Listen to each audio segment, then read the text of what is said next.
नमस्कार दर्शक बंधु पुणी मो मोर यूट्यूब चैनल रे आपण मानक पई गोटे शिक्षण उपस्थापना पुणी नहीं कि तो दर्शक बंधु तो आपण माने मो चैनल को लाइक करने भूली जाउछंती सब्सक्राइब करने भूली जाउछंती तो से पुणी आउ थे रिक्वेस्ट करुच्ची प्लीज लाइक करंतु सब्सक्राइब करंतु मु एई भलिया आउरी नुआ नुआ उपस्थापना नहीं कि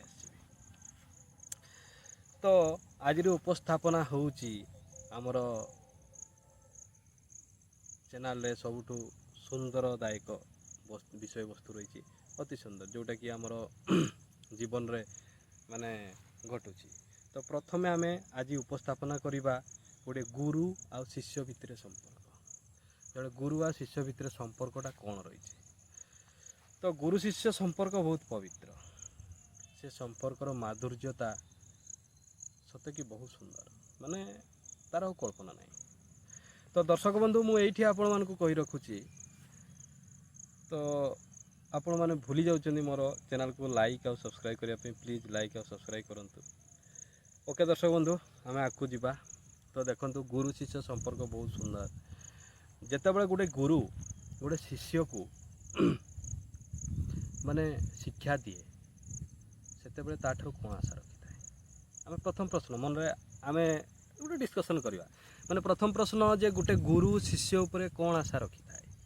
देखंतु दर्शक बंधु गोटे गुरु शिष्य उपरे तार सक्सेसटा को आशा रखी थाए से केमती जीवन में गोटे बड़ मनीष हम उत्तम चरित्रवान पुरुषटीए हेब आ जीवन में सफल व्यक्तित्वटीए होगी गढ़ी उठ माने जीवन में गढ़ी उठ।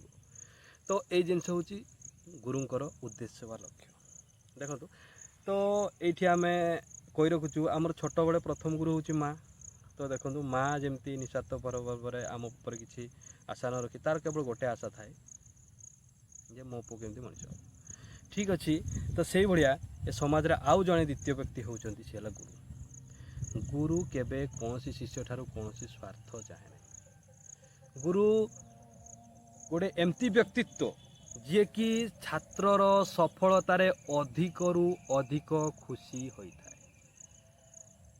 गोटे जिनस मन रखियो दर्शक बंधु तो ये गुरु होउचंती गुरु पदवाच्य गु माने हला माने अज्ञान रूपक अंधकार सॉरी गु माने हला अंधार रु माने हला आलोक गुरु माने हला अंधार रूपक अंधार रु आलुओ को गोटे शिष्य को नहीं जीवा सेटा होची गोटे गुरुर कर्तव्य। तो दर्शक बंधु ये प्रत्येक गुरु चाहे ता शिष्य गोटे भल मनीषटीए हो उत्तम चरित्रवानटीए हो सफल पुरुषटीए हो।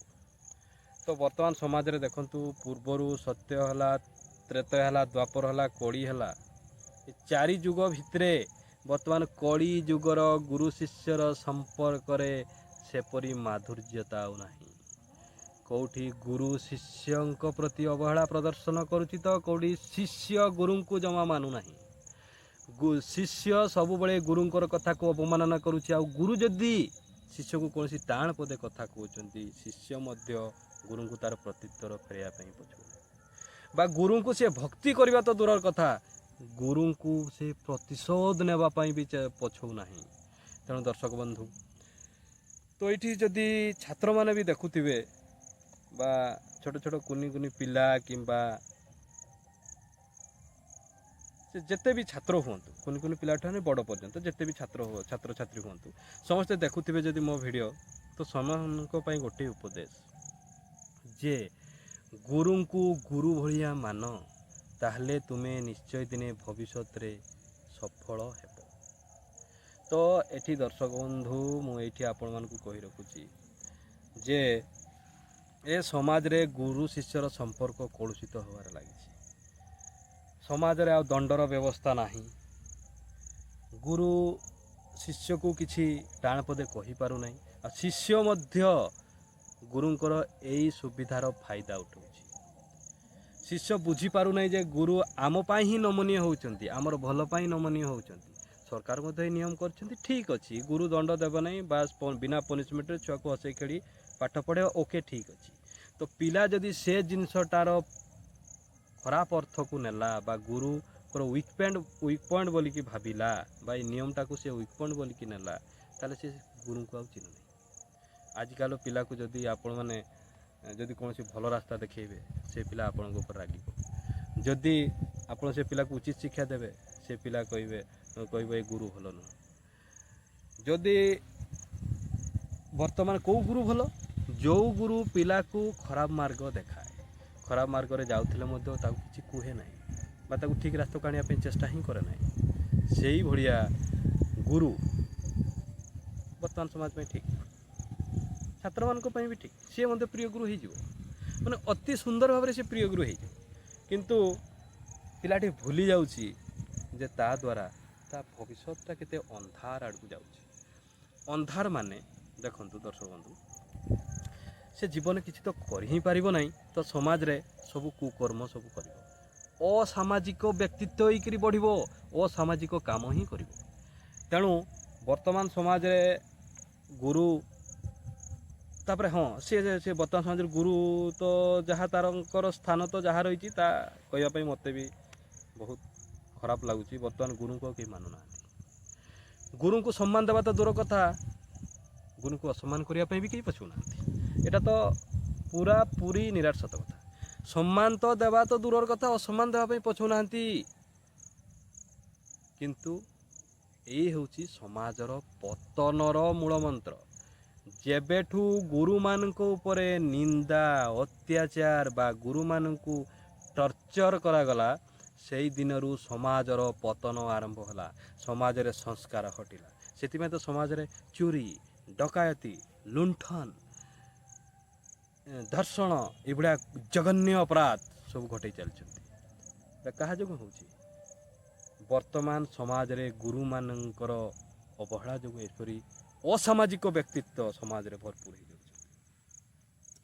ତ ବର୍ତ୍ତମାନ ଜଣେ ଛାତ୍ର ଜଣେ ଗୁରୁଙ୍କର କଥାକୁ ଅକ୍ଷରେ ଅକ୍ଷରେ ପାଳନ କରୁନାହିଁ ବା ଗୁରୁଙ୍କର ଭଲ ଉପଦେଶକୁ ସେ ଗ୍ରହଣ କରୁନାହିଁ, ଖରାପ ଜିନିଷକୁ ସେ ଶିଖୁଛି। ତେଣୁ ସେ ଛାତ୍ର ସବୁବେଳେ ଖରାପ ଆଡ଼କୁ ଯାଉଛି। ତ ଯେଉଁ ଛାତ୍ର, ବର୍ତ୍ତମାନ ବି ମୁଁ କହୁନାହିଁ ଯେ ସମ୍ପୂର୍ଣ୍ଣ ସମସ୍ତ ଛାତ୍ର ସେମିତି ଖରାପ ବୋଲି ମୁଁ କହୁନାହିଁ। ବର୍ତ୍ତମାନ ବି ଏମିତି ଗୁରୁ ଅଛନ୍ତି, ଏମିତି ଶିଷ୍ୟ ଅଛନ୍ତି ଯେଉଁମାନେ କି ଗୁରୁଙ୍କୁ ବହୁତ ଭକ୍ତି କରନ୍ତି, ବହୁତ ସ୍ନେହ କରନ୍ତି, ଗୁରୁଙ୍କର ଆଦେଶକୁ ଅକ୍ଷରେ ଅକ୍ଷରେ ପାଳନ କରନ୍ତି। ସେଭଳିଆ ଛାତ୍ର ବର୍ତ୍ତମାନ ସମାଜରେ ଜଣେ ଭଲ ବ୍ୟକ୍ତିତ୍ୱ ହେଇକରି ଗଢ଼ି ଉଠିଛନ୍ତି। ଆମେ ଯେ ପାଠ ପଢ଼ିବା ମାନେ କେବଳ ରୋଜଗାର କରିବା ତାହା ନୁହଁ, ଆମେ ବଡ଼ ବଡ଼ ଚାକିରି କରିବା ତାହା ନୁହଁ।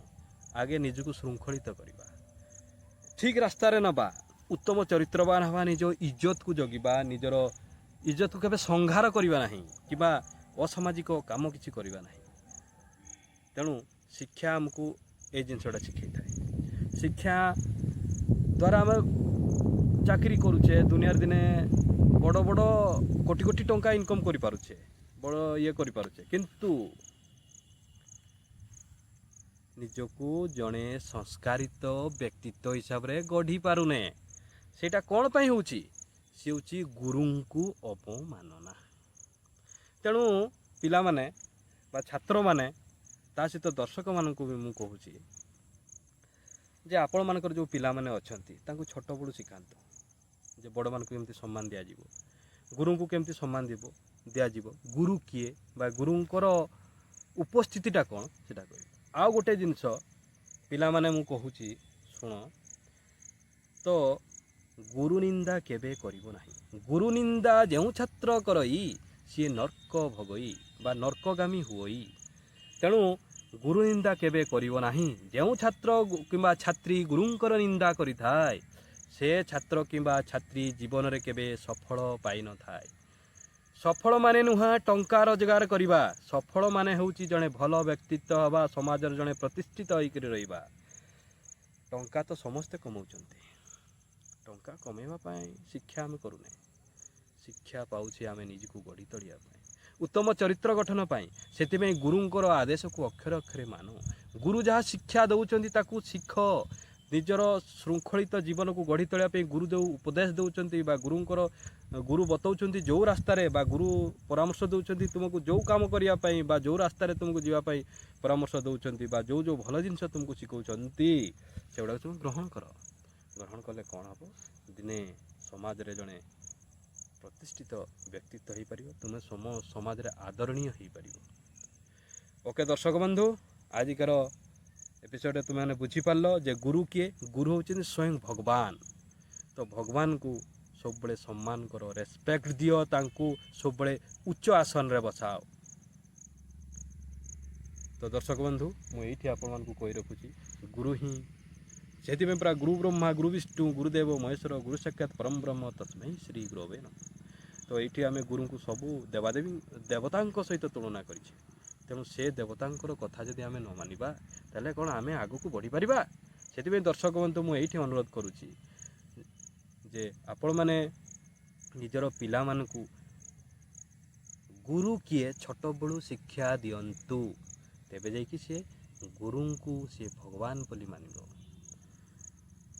आउ छात्र छात्री माने तुम मानकु मध्य मु गोटे उपदेश देउची जे गुरु को केबे नर बोली बा साधारण मनीष बोली भाबिबो नाही। तो तेणु गुरु को जड़े भगवान रूप में देखिबो जे कि तुम रास्ता खोली देबो तुम भविष्य उज्जवल करदेवे सी। तेणु पिला माने तो तेणु गुरु को केबे निंदा करिवो नहीं गुरु को केबे अवमानना करिवो नहीं तांको कथा मानिबो सठिक मार्ग रे तुमे चलिबो तांको प्रतिटी उपदेश तुमे मानिबो। ओके दर्शक बंधु एतिकी कहूची एतिकी कही मु मोर आजिर एपिसोड को एठी रखुची। तेणु मु खाली एतिकी रिक्वेस्ट करची मो चैनल को आपण माने लाइक और सब्सक्राइब करंतु। लाइक और सब्सक्राइब करिया पई प्लीज भूलंतु नहीं ताहले मु आहुरी नुआ नुआ वीडियो आपण मानको पई आनिबी। ओके दर्शक बंधु तो यही भितर मोर जदि आपण मानको काहार को भी किसी कष्ट देला भलिया किसी कही थाए ताले मतो मोर त्रुटि को मार्जना करिवे मते क्षमा करिवे। ओके रहउची नमस्कार।